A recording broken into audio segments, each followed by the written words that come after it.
This is a Headgum original.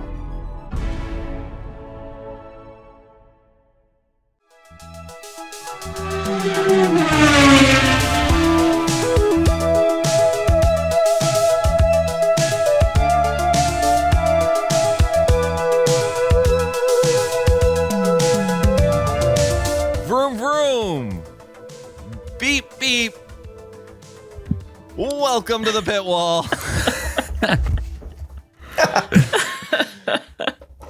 Can you believe it, folks? The season is over. Final race of the year. Wow. Thank God. What a way to end it. Yeah. Welcome to the pit wall. This is an F1 podcast for casual fans.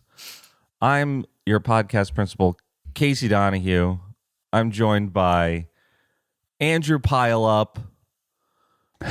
Is it I have no Jakes, or did you change it? I forgot. I changed it, but let's go back to, the king of over J-King. And I have a new one for this race specifically. I'm the Marika Brownlee circuit. Yes, dude. I was going to mention that to you, actually. Love it. Wow.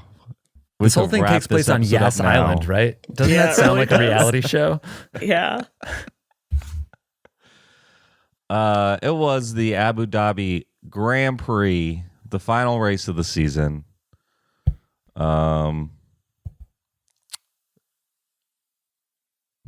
a way to go out. What a way to go out.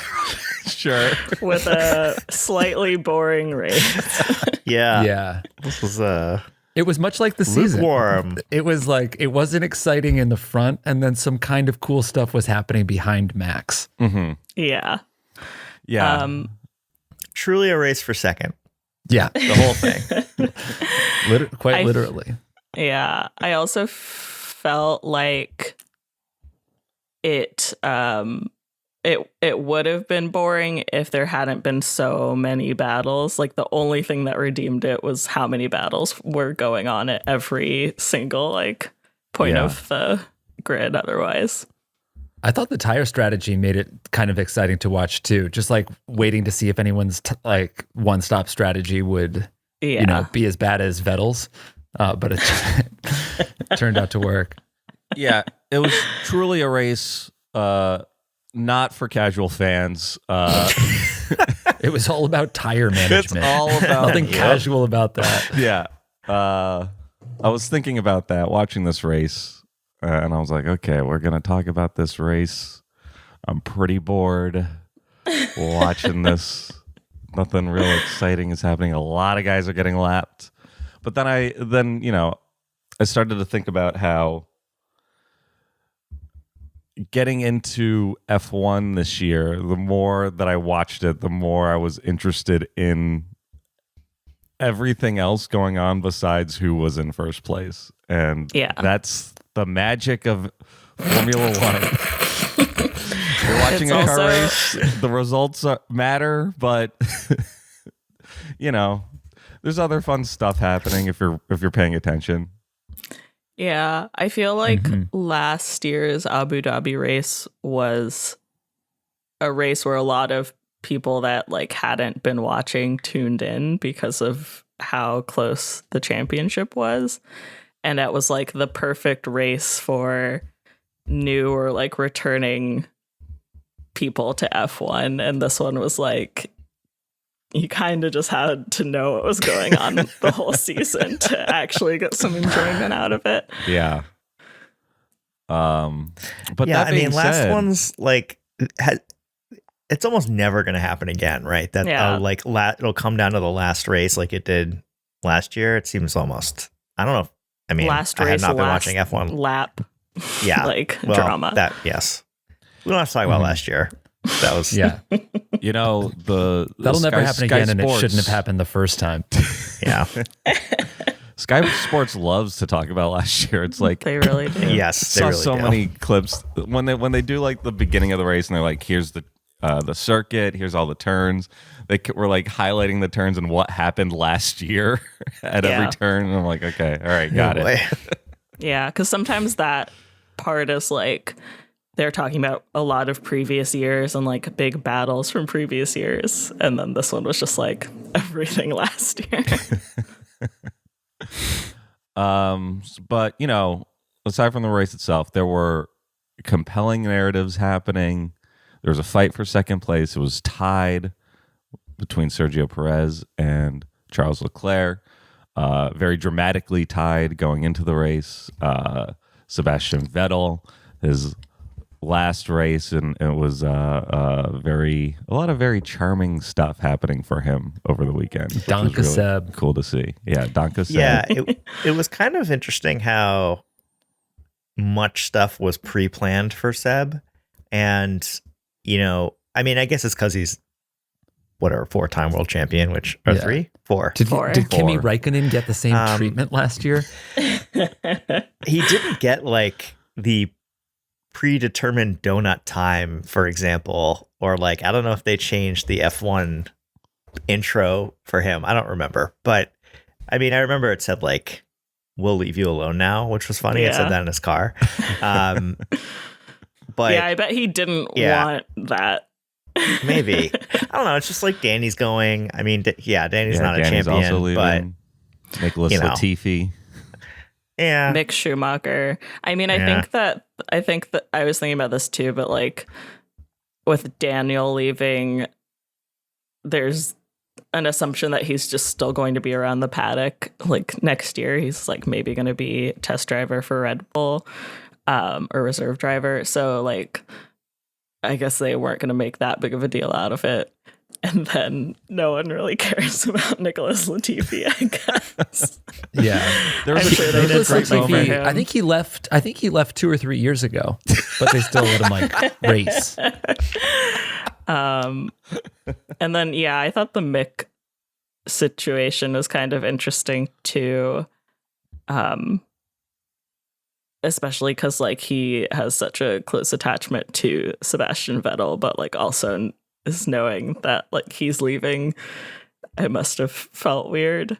I did watch the driver's tribute to Sebastian Vettel video, and truly Mick Schumacher's part almost made me cry. It was very cute. He was like, I know that you're just a phone call away and also like a 3-hour drive away, and I'm sure we'll hang out. Wow. Yeah. It was like, God, I love it. It's like summer camp is ending for Mick. Check out what I wrote inside your yearbook front cover. Stay cool, Seb. H.A.G.S. Yeah, let's go ahead and get into this race. But first, I have a prediction from Marika. Love it. Hey, it's Marika with my predictions for the 2022 Abu Dhabi Grand Prix. I truly cannot believe it's been almost a year since 2021 and the pure chaos of that race. So, inspired by that, here are my predictions. I think Nicholas Latifi is going to retire, and he's going to be the one retirement of the race. Oh. I think that, retirement. unfortunately, Max Verstappen is going to win, but Okay. I feel like maybe Charles Leclerc will pull ahead and get second place and secure second place in the championship. Uh-oh. That is a hope and a dream, but I'm going to put it into the sphere and hope it happens. And then I think that out of absolutely nowhere, Fernando Alonso is going to take third place. Don't know why. I also predict that Jeff will not be at this recording. All right. Yes. Bye. Wow. A near Most accurate perfect So prediction. close. prediction yet. Yeah. I mean, we should mention that we did not renew his contract. Yeah, that's true. He lost his Danke, seat. Jeff. Yeah, he's going to a different podcast. He's gonna be a reserve driver. A reserve podcaster. Yeah. Wow, great prediction, Marika. Thank you. Super good. Yeah, I don't know why I thought Alonso would get up to some stuff, but You were so he locked did, in, just but in the wrong way. way. I also, just speaking of Alonso, at one point, right before the race, he was like, at the start, I'm going to look out for Sebastian, which I thought was really cute. Yeah. So that was fun. Everything revolving around Sebastian over the weekend was very adorable, I thought. Yeah. Lewis The group planned dinner. the group dinner, which someone, I can't pull up the exact message because my phone is my camera right now, but someone did write into the Pitwall Instagram saying that there was some tea on Lance Stroll's private Instagram, his Finsta, about the dinner. What? I don't know what kind of tea. They did not go into detail, but they were like, there was more to the dinner than... You could, I mean, that photo really You said have it to all. follow up. Like, Yeah. Max is just so deep in the background, standing between Latifi and Schumacher. It was the first Hamilton's person I up was front, looking far for. around Checo. I mean, he's universally hated. I feel like he had. You can't. What a fall between one week and the next. It's truly insane. It's He always had his really- detractors, but I feel like he made like the Anakin Skywalker killing the younglings decision. He's like, I choose the dark side. I do. Who was he? I'm looking up who he was sitting next to at the dinner because he was on the end. It was like he was kind of next to Lance Stroll and I think Alex Albon. Yeah, you're not at the cool kids table, bro.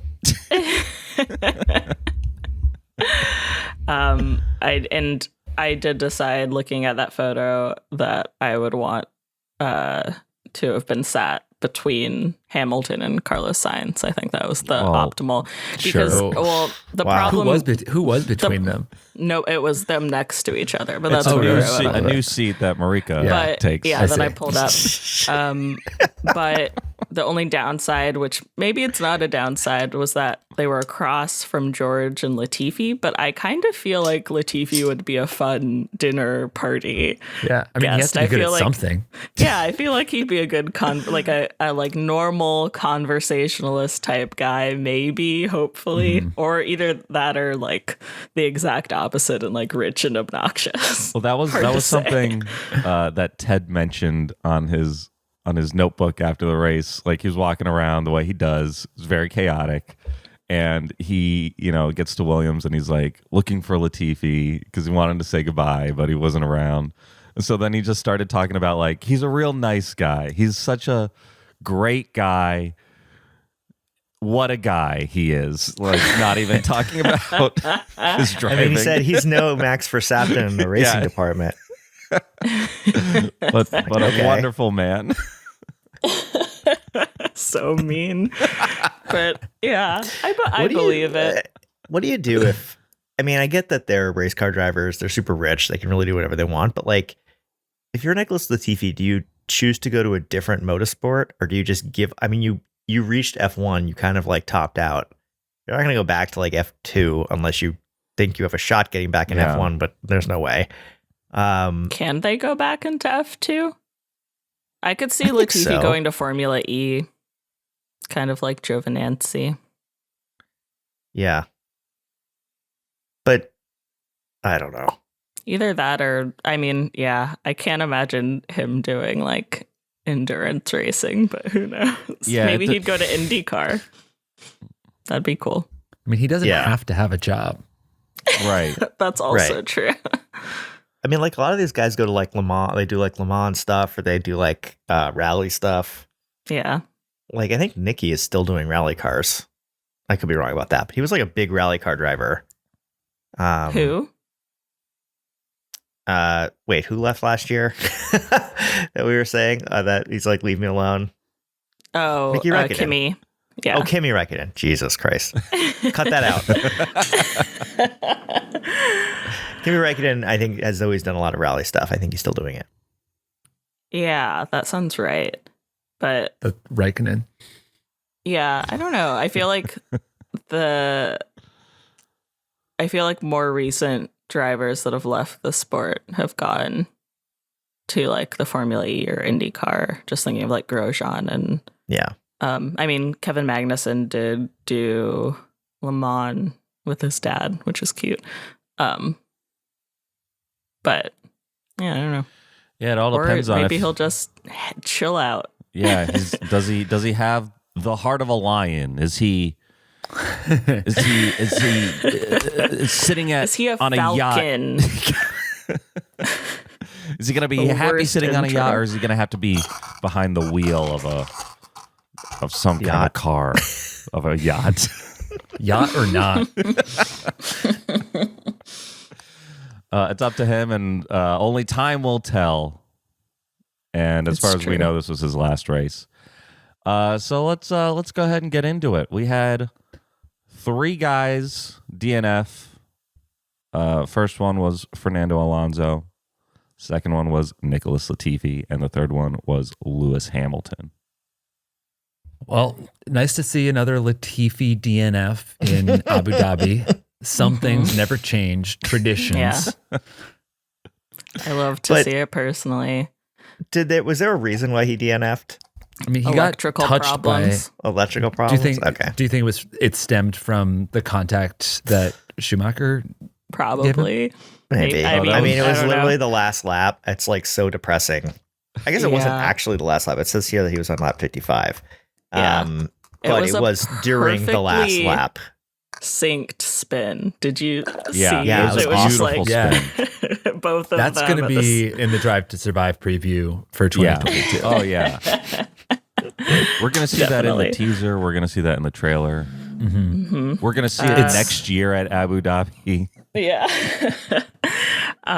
Also announced this week, finally, officially, that Logan Sargent is taking his seat.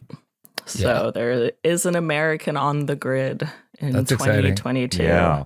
And we know that car is not as bad as Latifi makes it seem. Like, That's right. De Vries did pretty well in it. Yeah. So there's some hope. It'll be fun. Yeah. It has been kind of sad to see Albon this year, just because it felt like he was going to like be the one to get that car out of the like last place positions, but he's also been struggling, and I don't know why.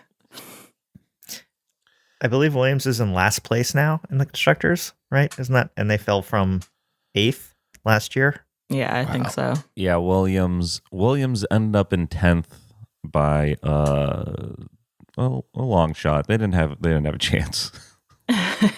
Yeah, they got 8 points this season. Jesus Christ.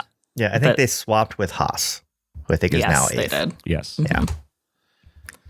Yeah. Also, Fernando's retirement, pretty sad, just considering how many times he's had to retire his car this season. Yeah. Yeah, I think that's karma. Maybe. He was the first retirement on the 29th lap. I was happy that, well, I don't know. I was a little happy that none of these retirements caused safety cars, just because of the exact like place that we were in that race. I felt like it would have gone the way I didn't want it to go. Yeah. I think this race desperately needed a safety car to bring some excitement into it.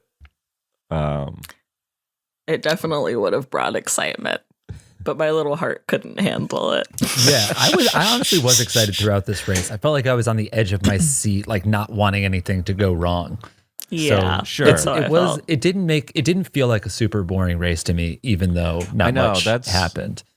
That's the thing. I was paying attention to so many different subplots that it was important that everyone stayed on the track. Just listening to every single message. Yeah. Oh, sorry. Go ahead. No, I was gonna start talking about Lewis Hamilton, but go ahead, Jake. I was going to start talking about Sebastian Vettel, and we're not at his car yet, so we shouldn't. Definitely, you talk. Lewis Hamilton retired. I couldn't really tell. There was a mechanical failure, but I didn't think they said what it was. I couldn't tell if him going over his transmission exploded, I think, and just like went into automatic mode and like wouldn't let him shift gears. Yeah, there was a hydraulic issue. Yeah. At lap 55. I wonder if that was caused at all by him going off the track in the first lap. Because he kept complaining about, he's like, I have no floor.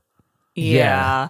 It was, in his post-race interview, he explained it a little bit and was like, because he like almost flew in the air. Yeah. He like landed really hard and that caused a lot of like oversteer issues. And then I think at his first pit stop, they like took some parts of the wing off. And then that kind of was fine again. But then ultimately his shift stopped working and because of a hydraulic issue. And then the car went passive. I was really scared he was going to stop on the track, but he made it to the pits. Yeah, I was happy that he did that, and happy that ultimately that put him in 6th place in the driver standings. Yeah, it did. So Carlos beat him. Yeah, that was huge. I kind of feel like if there was a safety car, you wonder what would have happened there with Hamilton. I mean, his tires, he was complaining that his tires were going, but he was keeping up. Yeah, he was and it's like battling. If he could extended it like a couple laps because of a safety, you would think it'd be like a little more in it. Yeah. Yeah. He was battling with Checo pretty late in the race, like lap 48. Which, and that was exciting. Yeah, again, that was tied into the Checo subplot because I think him battling with Lewis there kept Checo away from Charles just long enough. Yeah. I think it was like that, and there were some back markers that just did not move out of the way fast enough. Yeah. That he had to pass. And I think if they had moved out of the way, he probably would have caught up. Yeah. But yeah, it was a bummer to see Lewis retire. Didn't get his win. He had a win every season in his career so far. This is his first season without a win. Had to retire the car after an impressive Mercedes weekend last weekend. It was a little bit of a bummer to see it not be as competitive up at the front of the pack. But there's always next year. It is pretty. As a lover of the mundane stats of this sport, it is pretty sad that he didn't get a win this season. That's like to go like Did last he even season. Get a pole? No. Yeah. Like last season being like able to potentially break the record for like most championships to not winning a single race is like really sad. Yeah. And we know he can. What a loser. All right. By the way, Fernando Alonso drives for Alpine. Nicholas Latifi drives for Williams. Lewis Hamilton drives for Mercedes. Right on. The next 3, 4, 5, 6, 7 guys all got lapped. Mm-hmm. Should we do this all as a bunch or go one by one? I think all as a bunch. These guys did nothing. So this is all of Haas, all of Alfa Romeo, and all of AlphaTauri in that group. All right. We got in 17th, we have Kevin Magnussen. In 16th, Mick Schumacher. Both those guys drive for Haas. In 15th, Valtteri Bottas. He drives for Alfa Romeo. In 14th, Pierre Gasly. He's with AlphaTauri. Not for long. Not for long. Oh, yeah. In 13th, Alex Albon. He drives for Williams. And in 12th, Zhou Guanyu. He drives for Alfa Romeo. Incredible races, all of them. I think they're all proud and happy to be there.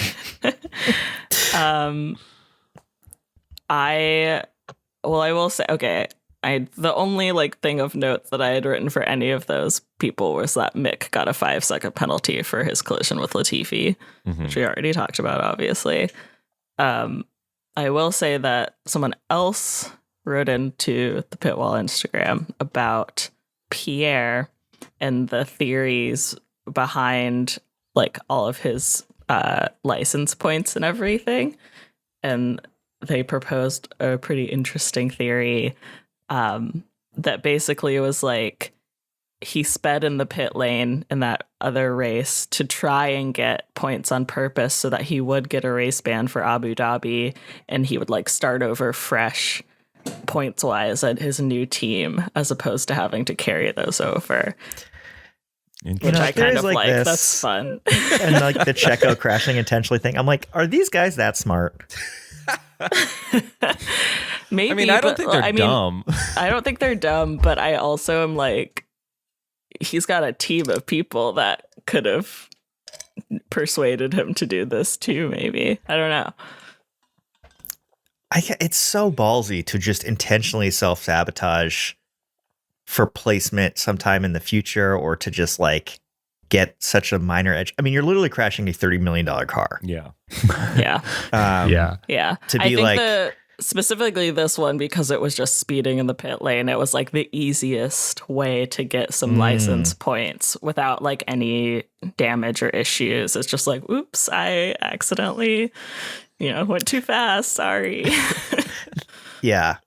The thing about accidentally going too fast, it's like crazy. it's a button that you press that like limits how fast you can drive. And I think you can press all the way down the accelerator and it's not going to let you drive fast. So you have to like intentionally turn it off. It'd be interesting.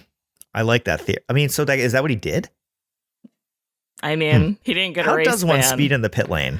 But yeah, I think it was like the stewards like saw through that plan and were like, no, you're not getting points for this. Oh, I love this theory. Yeah, it was really good. I wish that I could shout this person out, but I don't have my phone. Yeah, we should here for next season. Marika will not reveal her sources. I was gonna say maybe next season we have some sort of fan theory segment. Yeah. We can be not the questions. Dumois of we just want to hear your Formula weird 1. conspiracy theories about Formula One. Yeah. All right, boys. Hey, thanks for your service out on the track. Y'all got lapped. We'll see some of you next year. Can't wait. I think it is worth saying that Alpha is now, I think, finished sixth this season, up from 9th last year. Yeah. They're on their ascendancy for sure, which is pretty cool. Actually, it's going to be an awesome team. Yes, they're 6th, tied with Aston Martin, I guess. Oh. Yeah, they're tied both at have the points. same amount of points. I think they explained why they got 6, why it's like not tied for that place. I think it had to do with track positioning throughout the year or something. Yeah, I think similarly, like they put before this race, they put Charles ahead of Checo because he had more race wins this season than Checo. I feel like Valtteri Bottas was in like a weird 3-person DRS chain at some point during this race, but I don't remember who. Like he like eventually didn't get anything out of it, but I think there was like one point, maybe it was Alonso like passed 2 people at once, like right before he retired. That was cool. amongst this pack of lapped drivers. It seemed like they were fighting a lot, but it was really hard to tell watching the broadcast because it was out of the points. It was, why focus on it if you're the broadcast team? So it was like hard to tell what's going on amongst these guys, but they all got lapped. So I see them again. I'm like, oh, there's a Williams there, I guess. And I'm like looking at the leaderboard. Okay, I guess that's Alex Albon. Okay, what's happening between these guys? I don't know. Yeah. And I feel like even like obviously Alfa Romeo got up to 6, but like they weren't really in a fight with Aston Martin during this race because like Aston Martin was far enough ahead. And then like I feel like I think they were like Haas was kind of the one that was like on the edge with AlphaTauri, so like that was kind of interesting, but they weren't going to pay that much attention to them in the long run. Yeah. Speaking of AlphaTauri, in 11th place, Yuki Tsunoda. Woohoo! Boo!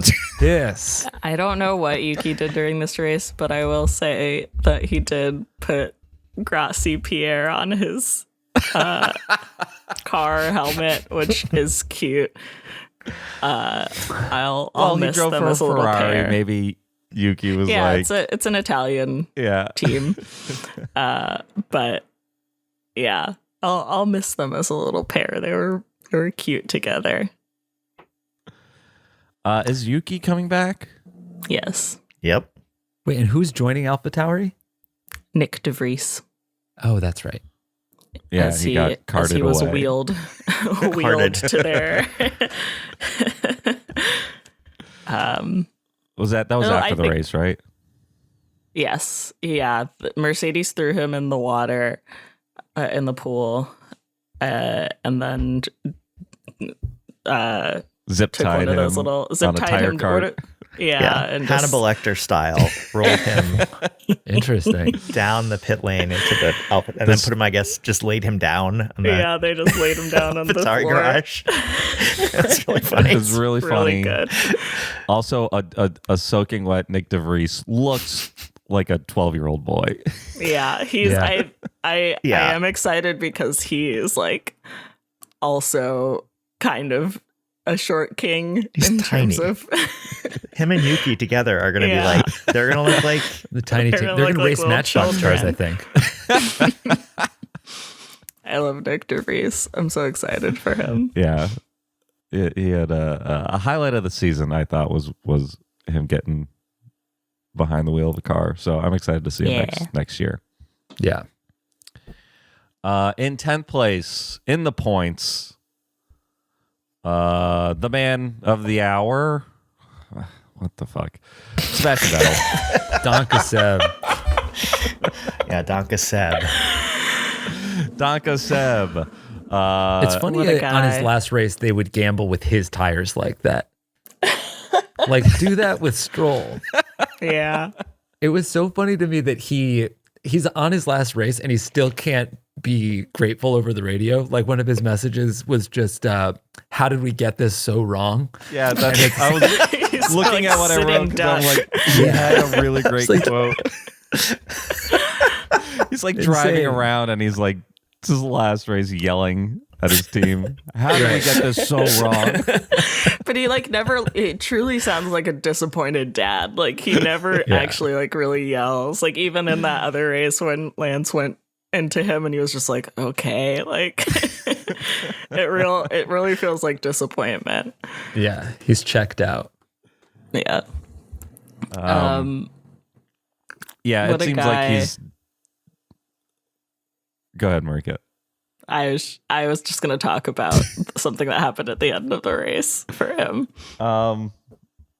Yeah, I mean, it seemed like this is like a real retirement. That's something that I noticed. A lot of the broadcasters were talking about, like, is this a real retirement? But he seems done. He seems like, you know what? I did all the driving I could do. Now it's time to save the bees. Yeah. Right. Yeah, I mean, I liked his speech after the race. It seemed Yeah. pretty Yeah, final. I liked his. What did he say? There's more important things than racing in circles, which I thought was, put it into perspective. That seems to be the kind of guy he But they're is. not perfect circles. It's more of a I know. squiggly line. He got the shape wrong, but Yeah. Hard to specify. Mm-hmm. I mean, I don't know. I do kind of think he would come back after a while. He's 35 years old. Like, he's not old. He definitely looks older. Yeah. He said he's happy to drive the Japanese Grand Prix anytime.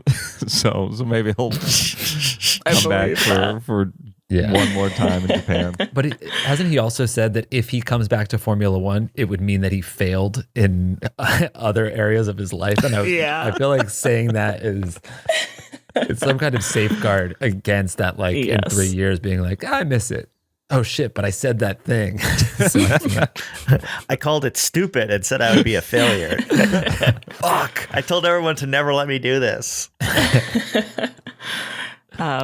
I did like all the celebration for him. I liked his walk through the drivers at the beginning of the race, shaking everyone's hand. Lewis gave him a hug. It looked like he went for a hug for Lewis, but he didn't do that for Alonso. So that's my like theory of the week.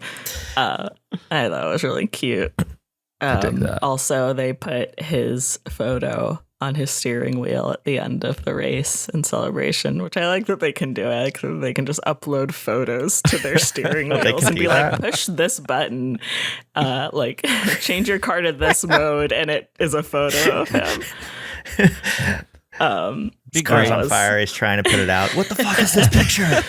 Someone from the stands is airdropping him photos.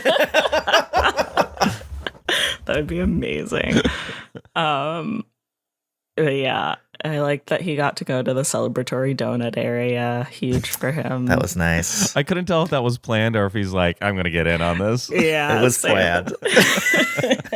They were sending around like the FIA memo that was like, here's where the donut area is. Yeah. Here's the path that the drivers will take. People were psyched that there were donuts. I guess there weren't donuts last year. I don't remember. I mean, I could believe that. I'm sure COVID protocol, you know. I doubt Lewis Hamilton wanted to do donuts. I feel like he had a lot of battles with Ocon during this race mostly. Yeah, he ended in 10th, but it really seemed like he was fighting for a lot of the race. It's his last race, and instead of just kind of like, oh, nice little driver on the track, he was like, I want as many points as possible, which was cool. And he was still upset that he only got 10th, which that's that drive, baby. You love to see it. That's that drive to survive that we keep hearing about. Maybe that's what they're talking about, you know? The race of his life. Crikey.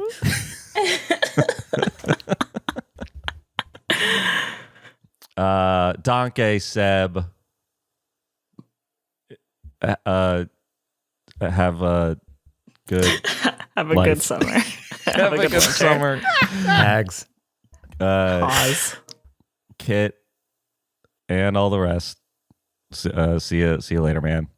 In 9th place, for McLaren, Daniel Ricciardo, who is not driving next season, sort of. Mm-hmm. He said after the race in an interview that you don't expect to see him every single race. He's like, I definitely need time off, so I won't. Yeah, I mean, he's becoming a brand ambassador. I don't think Christian Horner is dumb enough to like use him as a driver, right? Like there's still another reserve driver that they have, or I guess they haven't announced it, but I can't imagine Daniel racing again. Ever? Next year.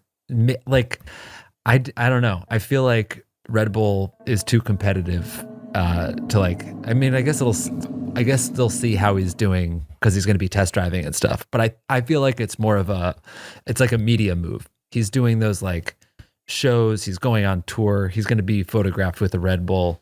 They just want him around for the smile. I don't think they think that he's a great driver right now. Yeah. I think that makes sense. Yeah. It is funny though that they're like, yeah, it's kind of funny that like at the beginning of Drive to Survive, the whole drama is like him leaving Red Bull and now he's crawling back, kind of. Christian Horner fucking loves it. He can't resist like twisting the knife too. He's like, well, we're happy to have Daniel back.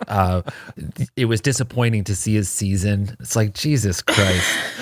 It's like, come home to daddy. You've said you're sorry. Now you're miserable. Good. I've broken you. You can come back. He's lost control of Max, and now he's like, now I got a little toy to play with. I feel like Daniel had an ultimately boring race, but he did also get a photo on his steering wheel. And I went to look up the clip again to try and find what the photo was, and I typed in Daniel Ricciardo into YouTube, and the second search result was Daniel Ricciardo crying, which I knew was what I wanted because it does sound like he's about to start crying after they had this pop up on his wheel, but it was like a photo from his Monza win, and he was sad. He was like, great work, So the guys. photos what made him cry? It truly sounds like he's tearing up at the end. It sounds like he's crying at the parked. end of every race, though. Okay. Thanks, guys. Yeah, okay, I got that. Can we not talk to That's a the really media? good impression. Yeah, it really was. I'll get fined. Okay. Thanks. But I thought that was cute. I don't know, McLaren did a lot of stuff for his departure. It was cute. He Yeah. also They handled made it so bad up until this point, so they really he deserved it. Yeah. He also recently made a photography account like Lando's, inspired by. And that's been fun. They took photos of each other and posted them this weekend. Yeah. And I don't know if we can announce this quite yet, but Daniel is going to be Joining a the reserve podcast. podcaster. Yeah. When Jeff forgets about this, we'll call up Daniel and We got the honey badger. yeah. Mhm. Yeah. Yeah. So if you see him anywhere, let him know that you love him on the Headgum Formula One podcast. Yes. Thanks, Daniel. Hope to see you back on the track. Have a great summer. In 8th place for Aston Martin, Lance Stroll. You know? Lance in the points. Lance in the points. I'm a big Stroll troll. Everybody knows. But even this, I think they should have swapped tire strategies with Vettel. Yeah. I would have been happy to see Lance in 10th this race, but points are points. I'll take it. Points are points. Yeah, I don't know what he was up to this race, but He made up some places. Where did he start on the grid? I think he started made up like 5 places. go off, Yeah. King. He does this. He has. I mean, he's just, I think, a terrible qualifier. Isn't it just like every race? Doesn't it seem like he's making up 3 or 5 places? I know that he's had some Especially like at the pretty start. good starts. Yeah, Yeah, he He recently. does. I'm telling you, he's for the son of a billionaire that bought the seat. He's pretty good. For a guy that doesn't really deserve excited. to be there, Yeah, honestly, doesn't suck. he doesn't. And I am why really love him. excited to see him and Alonso next year because I don't think they're gonna gel together at all. Me neither. I think that like maybe Pierre and Esteban are like young enough that they can get over their beef, but I think this team is gonna be a nightmare. Yeah, Yeah, I think Pierre and Esteban will be a little fiery. I just don't think Lance and Alonso will acknowledge each other's existence, period. does Alonso Yeah. like anyone? I don't think it doesn't seem like he's had a. He's My a ton of- question miserable is, does person, anybody so no. like Alonso? Yeah, I don't think so. Oh, maybe Sainz, the two Spaniards, because I think they always say that like Alonso was Sainz's idol growing up. Mm-hmm. So Yeah. there's got to be Yeah. some kind of respect. Yeah, there was a bit of talk throughout the weekend about the driver's dinner and a lot of like guys on the commentary who, used to drive were talking about how, like, it's kind of weird to see all the drivers be friends with each other. So maybe Fernando this is unnatural. Maybe Fernando's like, we're not friends. I'm not friends with any of these guys. Oh yeah, I fully believe he's like that.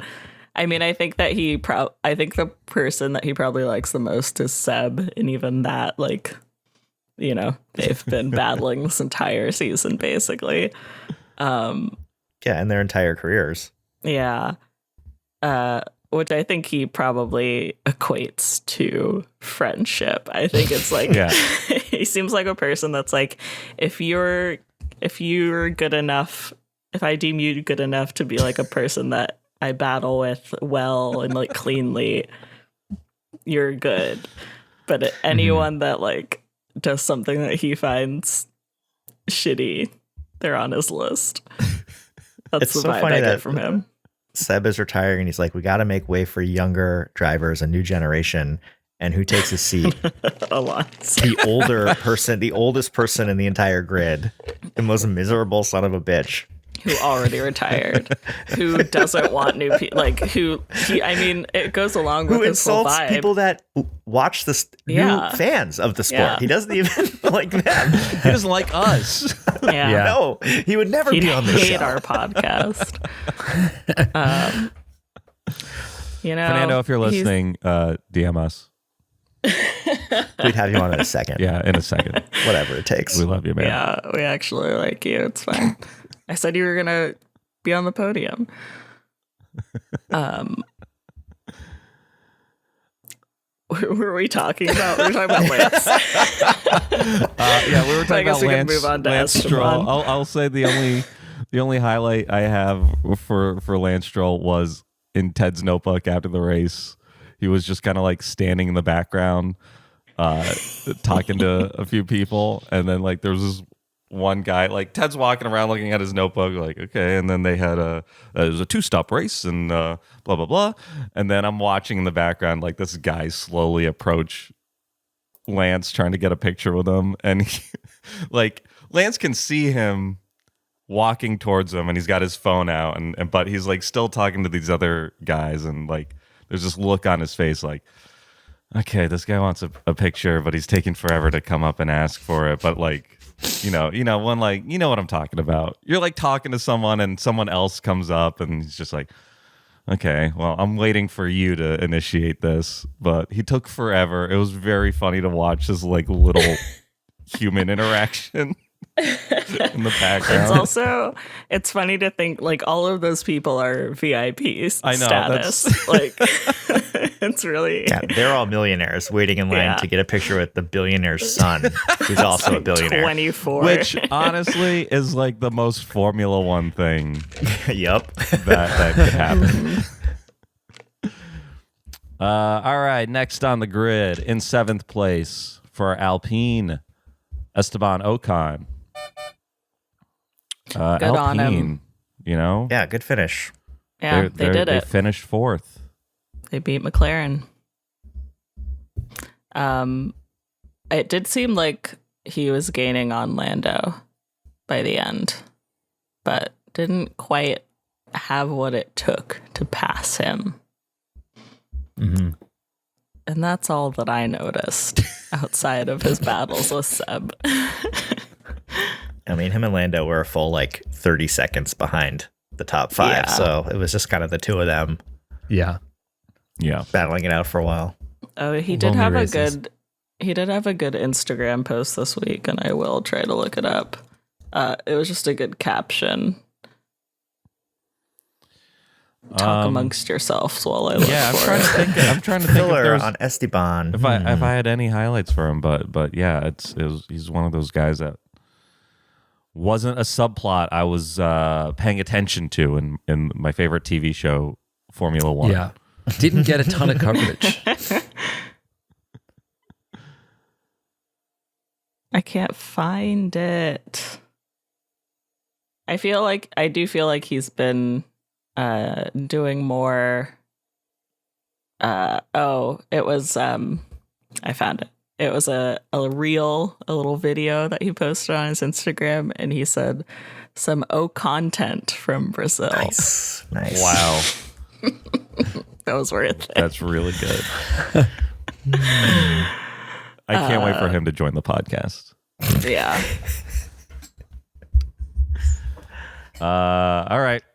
Thanks, Esteban. See you Love next seeing you out year. there. See you next year. Have a great summer. You know, he was always hanging around the points. You know, and Yeah. I like to see that. He's like sneaky. Yeah, he's a sneaky. He's always there. Sneaky Yeah, guy. he's good. He's angry, and I like him now. I think I'm gonna be into Alpine next season. Oh, yeah. Yeah, they're a fun team to Yeah. watch. It's going to be awesome. Yeah, I'm excited. In sixth place for McLaren, Lando Norris. Woo! Yeah, Lando is Fastest also, lap. Let's go. He Jake, said Jake it is- shrugs him yeah. off. right. Did he get He got the fastest lap? fastest He got lap. fastest lap. He said it in his post-race interview. He was like, I got the fastest lap, so he must have had the best car out there. Uh-huh. As a joke, obviously. Okay. That I'm was really warming funny. up to Lando. He's always hanging around 5th, 6th, 7th, which is impressive. And it's consistent to be hanging around in the top half of the grid. I think he's He's a too online. good but driver. He's a He is good extremely driver. online. Yeah. So what happened to Daniel then?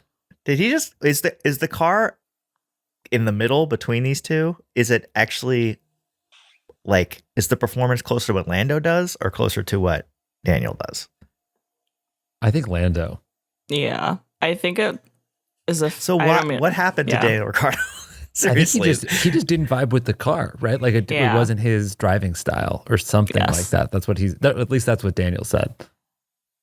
Like he came to McLaren, he took Carlos's spot, and just couldn't gel with it. And then like I'm obviously curious- they changed the car this year. Yeah. and maybe it would have gotten better, but he still didn't gel with it. Yeah, I'm curious if before any driver joins a team, do they drive the car at all? Like that seems like it would be part of the decision for a driver to decide what team. Like if I'm going to sign with Red Bull, are they going to let me do a couple laps in the car and so I could see if I gel with the car or not? Or do they just go, they sign a contract, Danny signs with McLaren, then he gets in the car after that and he's like, "Oh, I don't like driving this car." I have to imagine they can't get away with sneaking someone into their car without like a lot of people finding out. You know what I mean? Like, Well, that's I can't. yeah.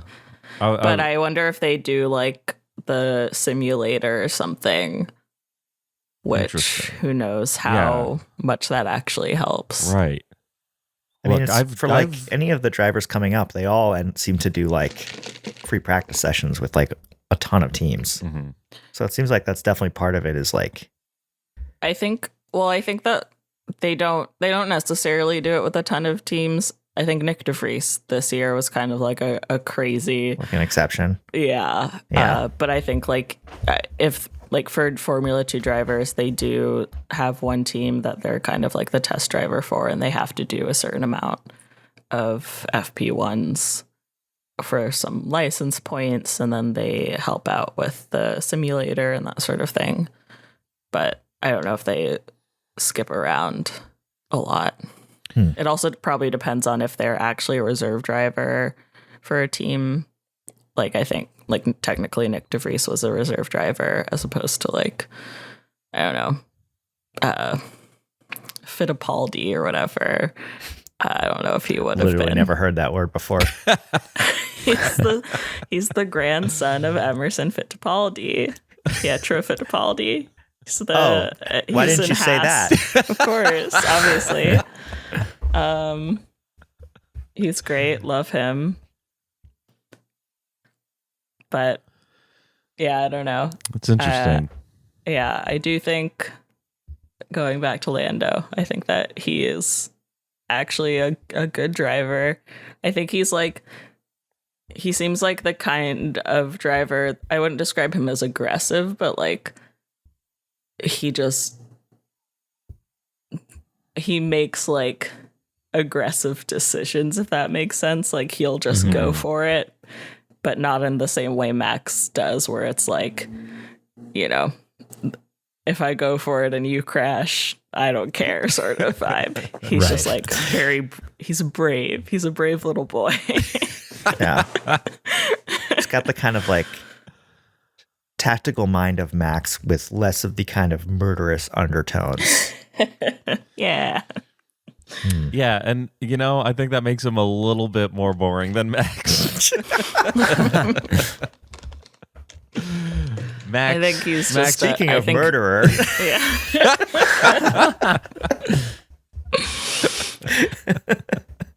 But yeah, I think he's a little goofball, and I like him.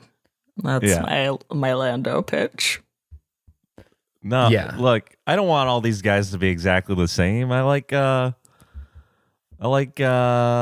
variety in my millionaire Grid. Sometimes billionaire race car drivers. McLaren and Lando were a lot more fun to watch when Ferrari was worse. They're kind of like in the middle of nowhere, like with there being 3 teams that are fighting for like first, second, third, and then really, you know, nobody that they're really battling with. So I do think that next year will be really interesting because Oscar Piastri is joining the lineup. He's closer in age to Lando, and Lando's going to have to be the team leader. So he's like going to have to take some responsibility and step up. And I think that's like an interesting position to put him in. Totally. So I'm excited to see how he handles that. Yeah, I'm excited for next year too. It was hard to watch Danny Rick just fail in the McLaren all year. Yeah. It really seemed like at the end of the race, a lot of not only the drivers, but you know, people in the paddock, people on the broadcast team, they're all like, the season's over finally. We all can't wait for next year. Let's get some new stuff happening. Yeah. But yeah, it'll be good. I can't wait for a clean slate. In 5th place. Speaking of murderer, sorry. 5th place for Mercedes, George Russell. A hard race You'll for love him. to see it. Yeah. Little reality check. Yeah, he was like, it was a particularly like taxing race. It was like we're really proud of the team, but it's been a wake up call to really see where we still are and like still have to go. Yeah. I feel like the only thing notable about his race was that he also got a 5-second penalty. He had a really slow pit stop, 5.2 seconds. And then that caused him to do an unsafe release and almost hit Lando. So I mean, he really could have been a lot more in the mix fighting Carlos. Yeah. So I love that for him. Yeah.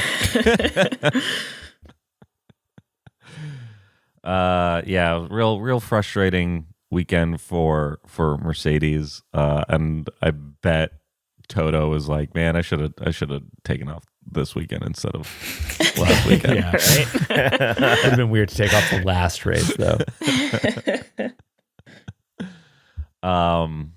But you know, like I said before, I'm excited for Mercedes next year. I think they made great strides with the car. I think they're going to make even greater strides in the off season.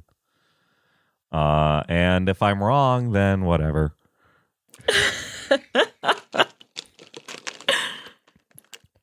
In 4th place for Ferrari, Carlos Sainz. Yay. Woo. Yes, Marina King. Has 2 years in a row has been fifth in the constructors championship. We love to see that. It's really phenomenal, how being in fifth, considering how many DNFs he had this year. Yeah. His luck really has been insane. He's just when he finishes, he's so consistently in the top. Yeah, he got fifth last year. He beat Charles because he was so consistent in terms of being in the points. Mm-hmm. That's Mr. Consistency right there. Yeah. Senior consistency, I should say. And so you can imagine where he could have been if his car hadn't failed him and people hadn't run into him all the time. Yeah. Yeah. So you could say that you're excited for next year, but who knows if his luck will just continue the way it is. Yeah. He gave a nice little interview. I guess after the race, and that I don't know who was doing it. It was the three people from Sky or whatever. And basically was I thought the season ended for me as well as it could have. It's been really rough, but I'm happy with where we ended. And he talked a little bit about the Ferrari strategy issues, and I guess he explained that they kind of have a no blame policy at Ferrari, which I thought was interesting. Mm-hmm. They all discuss and then. Which means he wants to blame somebody. Yeah. It felt a little bit it felt like media training, but I thought it was I'd never heard someone say that before from the team, especially considering everyone else has just been trying to blame Matteo Binotto and stuff like that. But he seemed overall satisfied. And he also, the other interview, his post-race interview that they clip out on the F1 YouTube, he was describing his interactions with Lewis. He was the first couple of laps were really hard, battling with a Mercedes. He gave the place back, but he described it. He was he called it cheeky. He was he did a cheeky swap and then immediately got DRS and passed. Yeah, that was funny. I really like that. Yeah. I'm proud of him. What a guy. Yeah, I gotta say, as my first season watching F1, he was a real standout for me. I really like Carlos Sainz. I know I'm preaching to the choir here, but he's a great driver. He's really fun to watch. Yeah. Did he have the call out where he said, "I don't believe you" over the radio today? Or he said, "I don't agree." Was that him? I don't agree. He said that the tires are looking good that. and the pace is there, and he said, "I don't agree." I don't agree. It's a call out of the day for me. Yeah, I loved that. Man, Carlos, have a great summer, King. Yeah, if you're listening. You deserve it. Be on a boat. See you on hang out with your dogs. Mm-hmm. Take bad See photos of food. Man. Yeah. In third place for Red Bull, we love to see it this week. Sergio Perez. Yeah, I didn't want him to win, but I did. Just after last week, I really felt for him. I felt so bad. Yes. I was as close as I could have been to wanting him to win second. Yeah, I can see that. I feel that. But part of me really wanted him to lose to Charles. Yeah. No, I think same. What I wanted most of all was for it to be up to Max and have Max yet again. Yes, that was what I wanted to. Fuck him. And it kind of was I don't know. I mean, I don't know what Max could have done outside of slowing down, but he immediately was. He was never in Max's DRS for the times that, the first couple of laps when DRS was on, like he just never got there. So like he couldn't even tow him, right? I thought Max gave him a tow for a couple laps in the beginning. Maybe I'm remembering wrong, but I thought I remember that. I don't know. I thought that he like immediately pulled away and was like 2 seconds behind him after the first couple of laps. Yeah, I think he did. I mean, I think he did that too. And then there was like when Checo said that he needed Max to hurry up, but Max was like 2.5 seconds ahead of him, which was weird. Oh yeah, that was weird. Hurry up and slow down, please. Yeah, maybe that's what he meant. Yeah. Yeah, I felt for him, but I agree with Casey that I wanted him to get third, because now I feel like next season is going to be rough for that team, and I'm excited for the drama that will unfold. Oh yeah. We love it. Yeah. And ultimately I felt like I don't know, in all of his interviews and stuff after the race, he was like pretty chill about it, and he like resigned. It was like, we did what we could. It was really hard. I mean, he almost caught Charles. He was pretty close. Like we said, he got stuck behind some people that probably stopped it from happening. But right. By the end, he was like 2 seconds behind, and the announcers were really trying to make it seem like it was closer than it was. Well, it seems like he had a really rough last lap. Yeah. Like, right, because he went wide on that one turn. Yeah. He was like, you could tell he was pushing flat out. He was like close to a second, like by the checkered flag. He was almost down to a second away from Charles.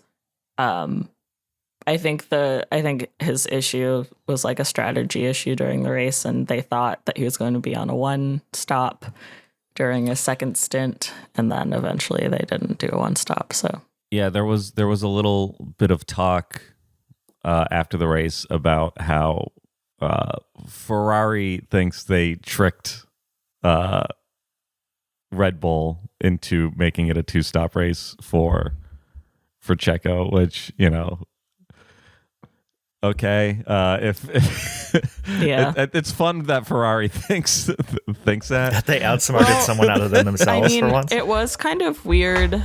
I don't actually know how this played out, but like when they were telling Charles to do the opposite of what Checo did, that was great. There was a shot of their pit team coming out, and I wonder if that just, I mean, they probably were doing that preemptively just to see if Checo was going to come in or not, but it felt like interesting that like maybe they tricked them that way. Yeah. I don't know, but I can't believe that worked for them. Something I noticed this season is everywhere they're racing all around the world, Checo gets a lot of cheers wherever he goes. And it makes me feel like he might be like one of the most popular drivers in the league. Is Formula One a league?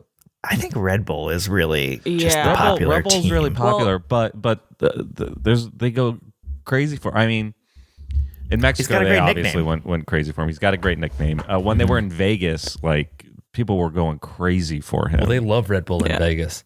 The town runs on Red Bull. Yeah. But I did feel like at one point I thought I was hearing people chant Checo, but then I just assumed they were chanting Red Bull. Is that what you're referencing? No, I mean, it seemed like there were a few times. I mean, it could be he's a Red Bull driver and they're cheering for Red Bull, but there were a couple moves he made in the race where I could hear the roar of the crowd. Because of something that he did, and that happens pretty regularly.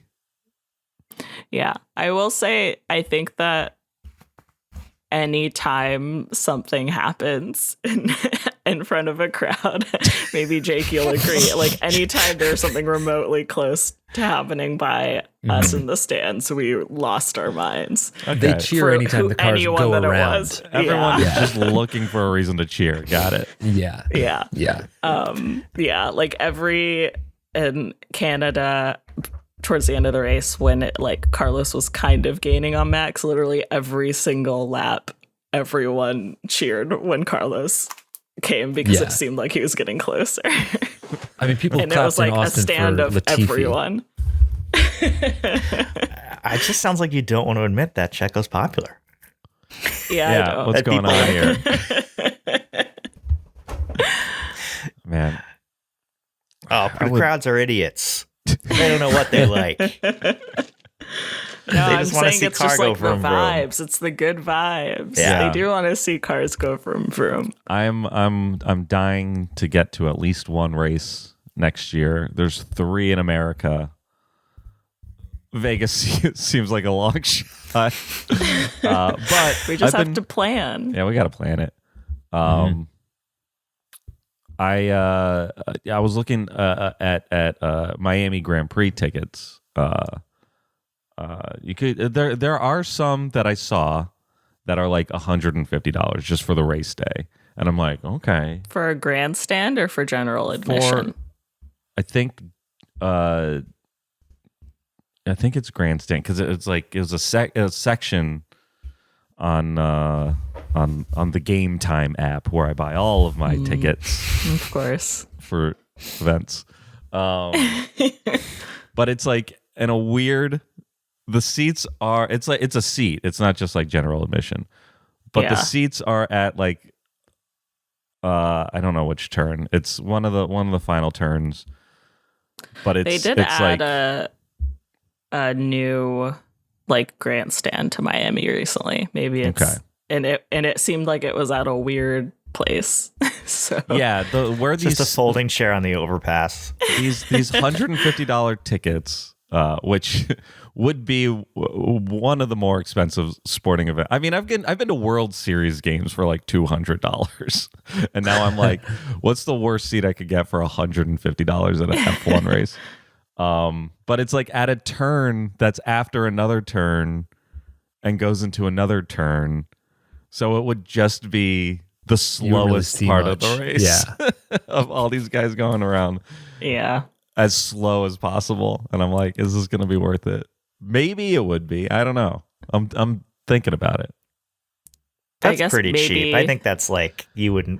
There's no way you spend that amount of money and feel ripped off if you see cars go for broom. I will say I'm looking at Game Time right now. Cheapest I'm seeing is $519 for the race day. Maybe it's the Gone. Every hour it changes. It's like the stock market. I guess that could be an interesting spot because of potential overtakes. Yeah. But I will say one of the times I went to a Formula E race, the first year I went, all the grandstands were at like a series of 3 turns, and it was that where it was like, great, we're seeing the slowest part of the track, but there were some battles that happened around it, so it was okay. Okay. Yeah, Marika used the Formula E app to send some coins to her favorite driver. I did. I voted for Nick DeVries. I gave him the boost. Obviously, I did. Where's this? The beach grandstand? Those are for seats Beach inside grandstand. the cafeteria, Casey. Wait, is this for the race day, Sunday? Oh, I'm looking at quality. Saturday? Q3. Wow, that would have been that's rough. a nightmare. But general admission is only $700, so okay. you can get your little folding chair. We should just get media passes for this podcast. That's a great point. There's got to be something. Mm-hmm. We could volunteer for the FIA. We could be marshals. Yeah, I would love to be a marshal. Honestly, you that can sounds truly pretty sign fun. up to volunteer. I'll look into this. Pal, isn't your dad a I billionaire? want to get run over by Nick DeVries. Debris? Debris. I want to become debris. In second place for Ferrari, Charles Leclerc, and second place in the Drivers' Championship. Congratulations, Charles. Love it. Love it. Charles. So proud of my boy. Light of my life. What a thrill to see him be happy for once. Yeah. Yeah. I'm glad he won like this instead of begging for the podium position from Sainz. Please think of the championship, please. Think of the championship, Please. please. He did a good job. Proud of him. Yeah. You know. He seemed exhausted at the end of the race. Yes. In He the was cool down very room, he tired. was just The sitting in the cool-down room- corner, He looked And pretty burnt out iconic. before the race. drinking a carton of milk. It seemed. An iconic cool down room that was just Max and Checo trying to talk to each other about anything. And then the camera pans over and Charles is just like in a chair. So good. He was like, I'm staying out of this. I need to lie down. It was really a great representation of the year. Those three guys in the cool down room. Yeah, I agree.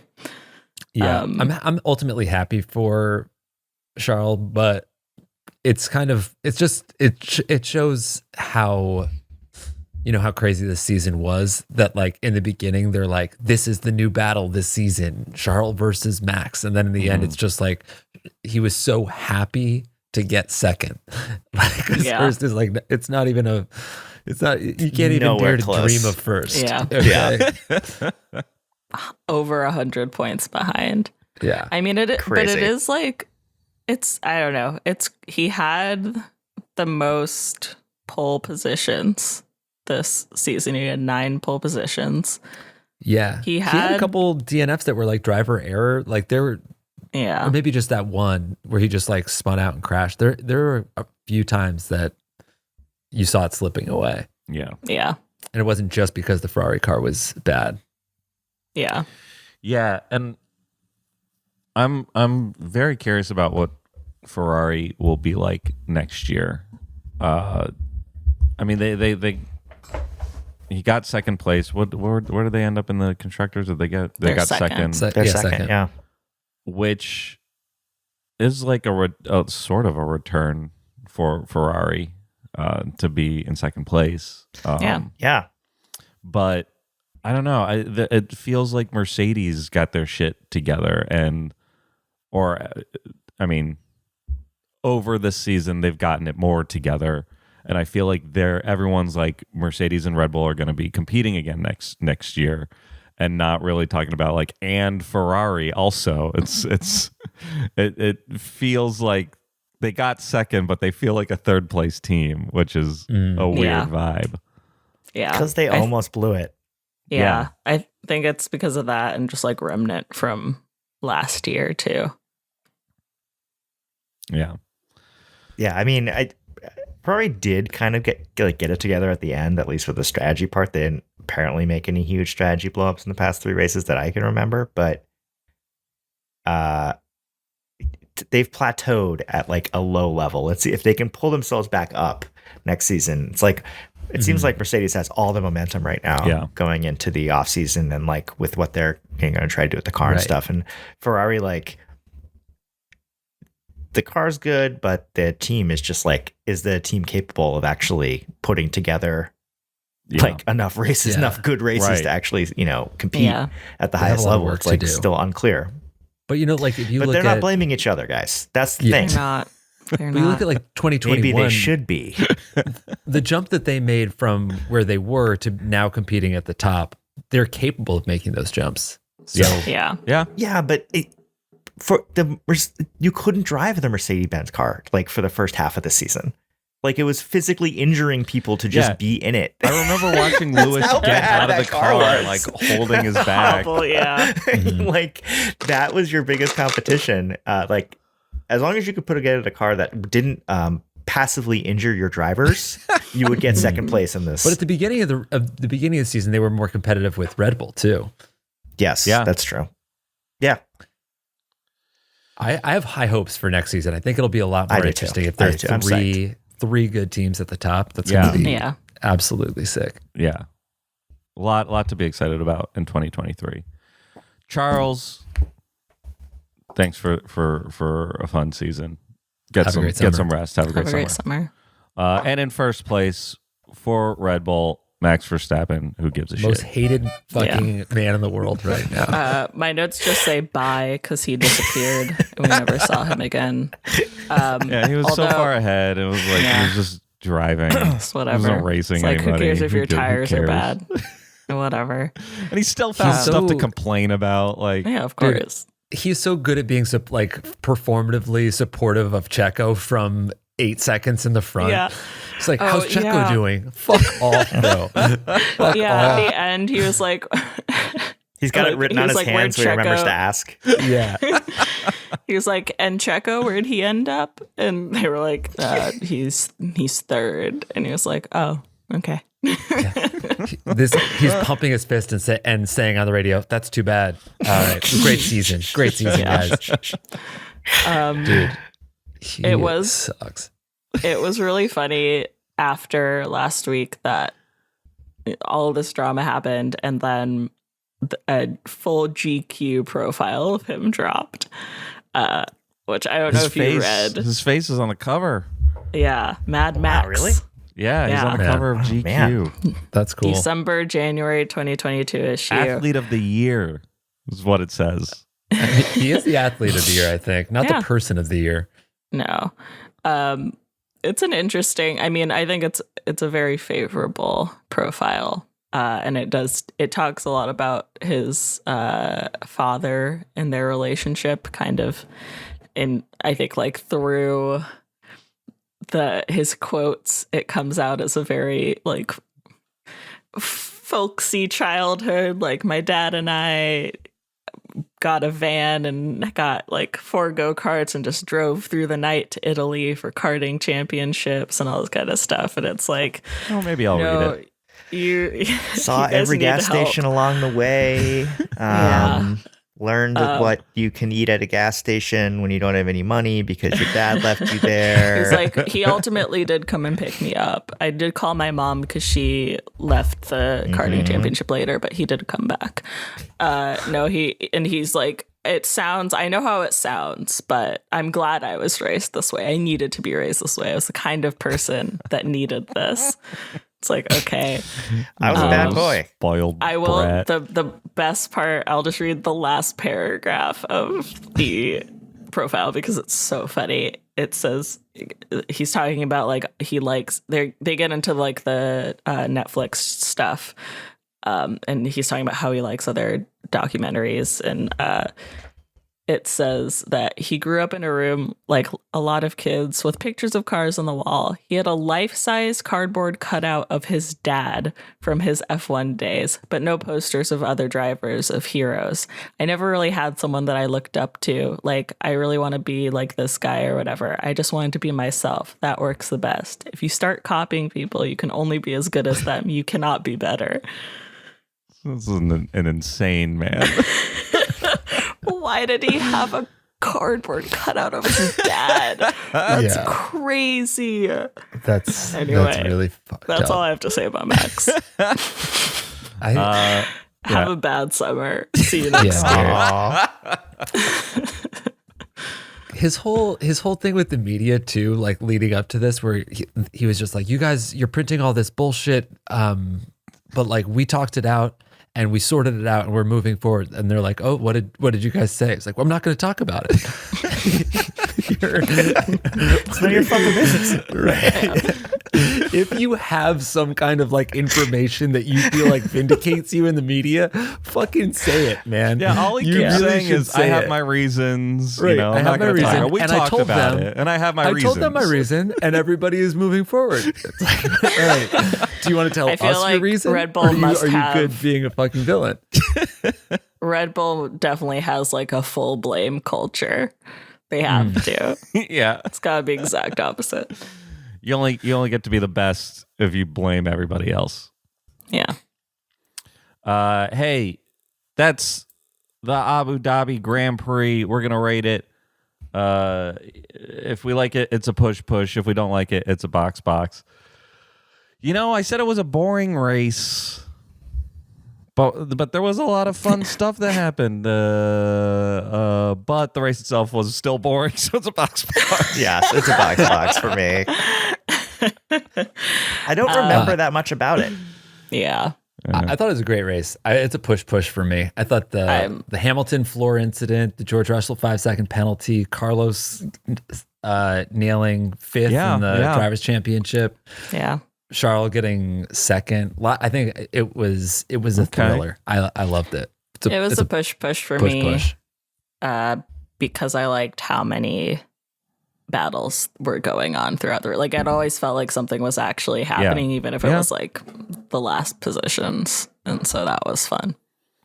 You guys make great points, but the scores are set in stone, and I cannot change it. I can't change it. Hottie of the week. I'm gonna give it to Seb. Yep. Yeah.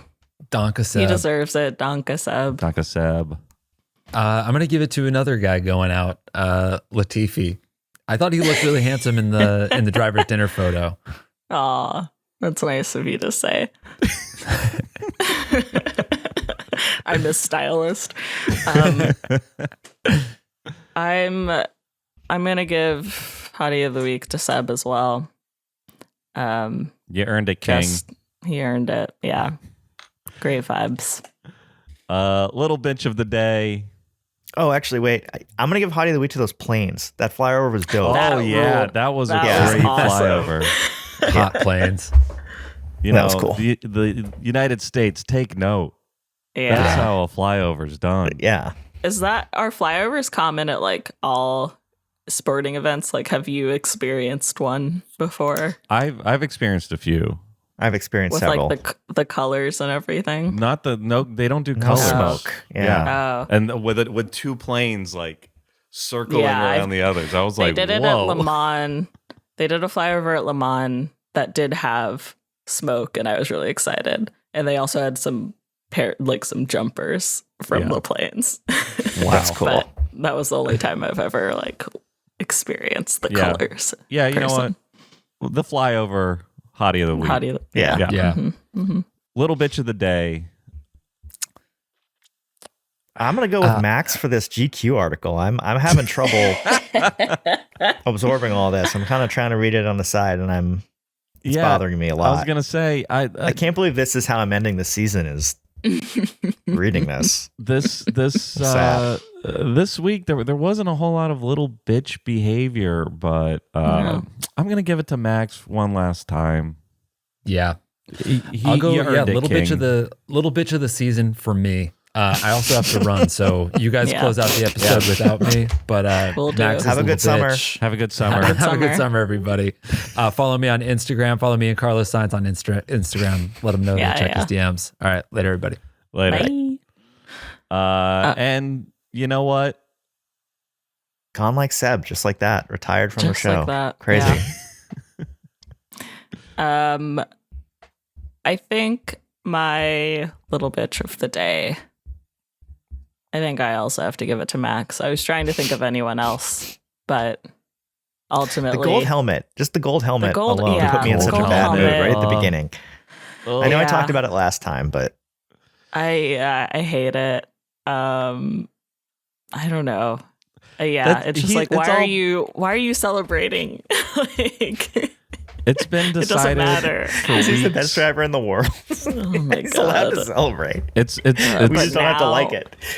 I don't question his intentions. I just don't like them. But it's been decided weeks ago. Yeah, that was my thing. And it's like I get it. You're the champion, but the gold helmet is a bit much for like, what was it? 4 races he had a gold helmet. 3 kind of a long time. 4 races. Yeah, kind of a long time. Oh, just do it. It's like wearing your wedding dress after for weeks after you're married. He would marry his car. I think that he would if he could. The GQ profile also talks about him almost failing his driver's test, but talking himself out of it, or not talking himself, but talking his way out of the infraction. Like his road car driver's test. Yeah. Did GQ have the article last year about Lewis? I don't remember. Because I loved that article where they talk about how Lewis Hamilton drives a smart car. And he's like terrified of normal drivers. I get that. I live in Los Angeles. I drive all the time, and I'm convinced. I've been in a car with Casey for hours, and I believe that. I hate how everybody else drives. Everyone is so bad at driving. It drives me crazy. So I get it, Lewis. You and me, we're cut from the same cloth. So true.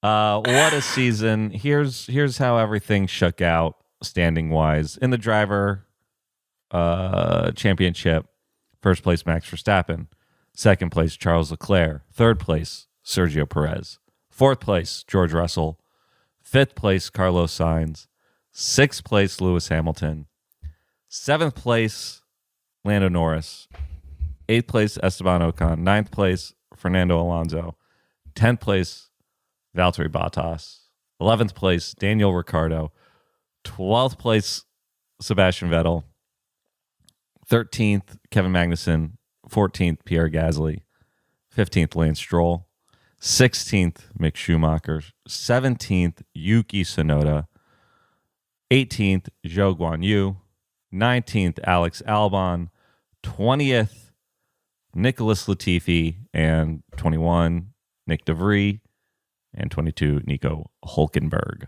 with 0 points. And he has 0 points, but he's coming back next year. Where's he driving? I forget. Haas. He's taking Mick's seat. That's right. Interesting. So he's going to be teammates with Kevin Magnussen. An interesting team. Yeah, we'll see. We'll see what happens. Do they just not like each other, really, or is that just that one clip? I think that's that one clip.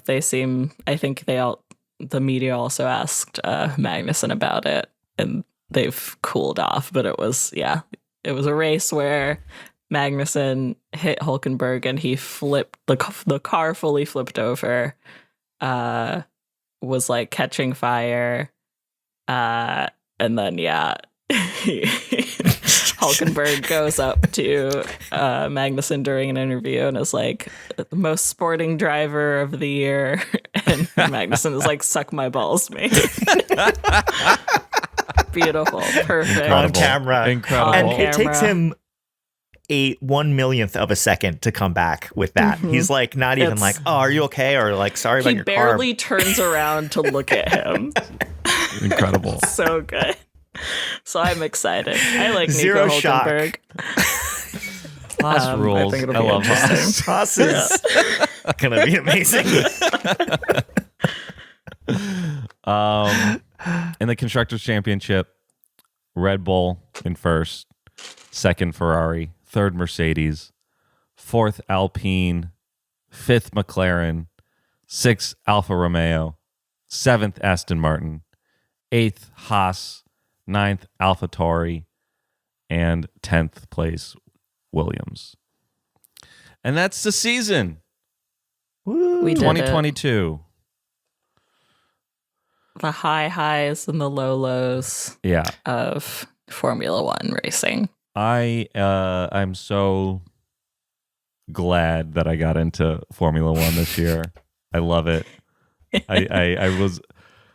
I really needed some kind of hobby. So I needed something new to get into. Yeah, it gave you a lot. It's great. It gave you karting. I got into karting. I haven't been in a few weeks. Yeah, well, I mean, and that's not since they ruled against you over there in but where was it? K1 Burbank. Burbank. Each time I've gone, like the last like 4 times, it's been progressively worse experience. So it's like it sucks. I think the it should karting start is fun. It's just that actually place sucks. racing. Like There is go to an actual racetrack and race our cars. Oh God. Just your cars. Yeah, like my car. I'm gonna put nice brakes on my car and go racing. Yeah, I need do it. to. You could go to Watkins Glen. I could go to Watkins Glen. I could do that Not too far.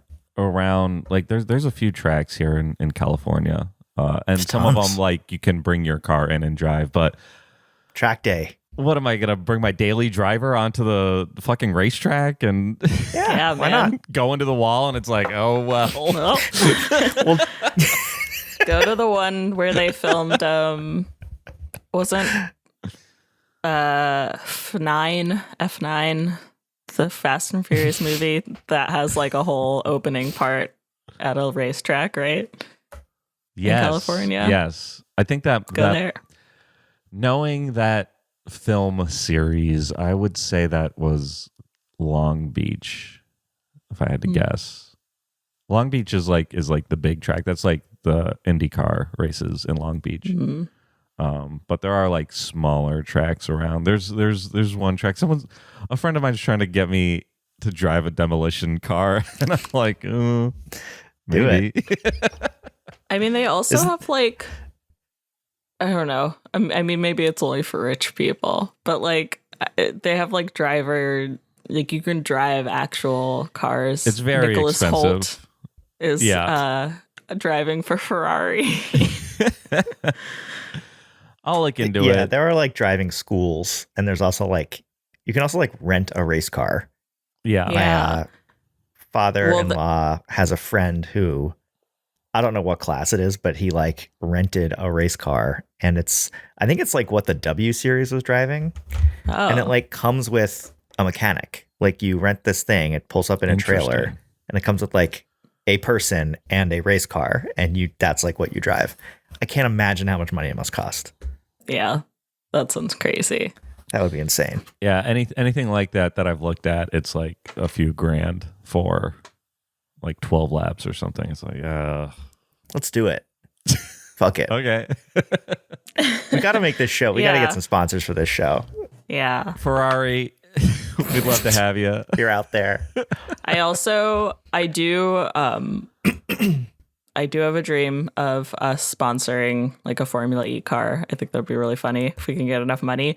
But I did, and also in this GQ article, Max, like, there's a whole thing where his dad basically was like, taught him that he has to learn everything about his sponsors. Like, he has to know like how many employees they have, all this kind Every of new stuff. detail I hear about Max. But like, He's imagine a supervillain. He's Bane. But you know, if we sponsored Red Bull, he'd have to know who we are. That's a great Whoa, point. you're right. If we gave And Red then- Bull $1 million, he'd have to say something to us. Yeah.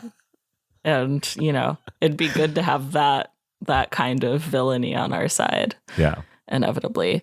But they also said that Helmut Marko, when he talked to Lando Norris, asked him questions about like, I don't know, one of his sponsors, and he was like, I don't know anything. And he was like, Max would know. Max knows everything there is Helmut to know Marko about sucks. FTX. Yeah. Max loves crypto.com. He knows everything there is to know.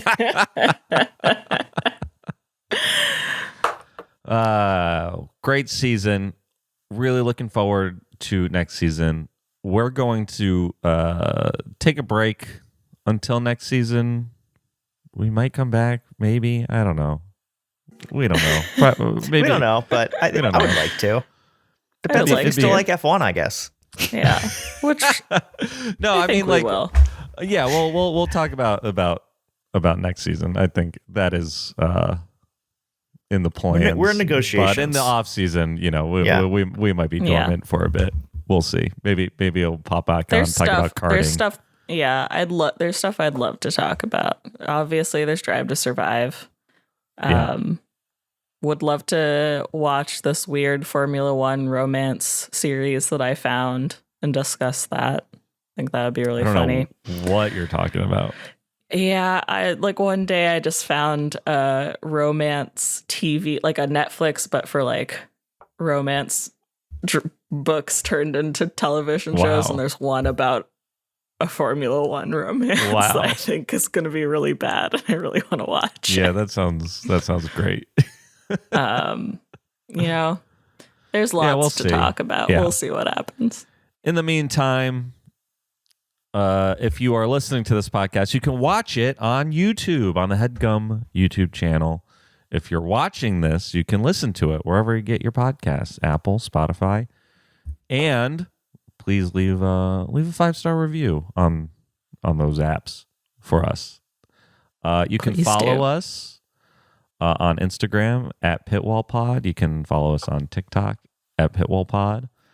I'm sure we'll be posting some stuff there. Yeah, I'm always logged on. Yeah, Marika's logged on. Now I use it Lando to check Norris on of the pod. Yeah, if you're on any other F1 Finsta accounts, do leak it to us, please. Yeah, please share any gossip, especially if you see like Dumois articles about like Daniel Ricciardo and his girlfriend or things like that. Love to read them. Send them our way. Yes, please. I am using the Pitwall Pod Instagram as a way to just check all of the driver Instagrams at once. So inevitably, I will probably post funny things that I see. You know, I'll miss these little goofballs in the off season. Yeah, you know, we keep saying have a great summer, but it feels like the end of summer camp. So true. So sad, so true. Yeah. Well, we'll see you next time in Bahrain. Ooh. In March. Nothing says the beginning of the school year like Bahrain. Vroom vroom to all, and to all a beep beep. H.A.G.S. H.A.G.S. Bye. That was a Headgum original.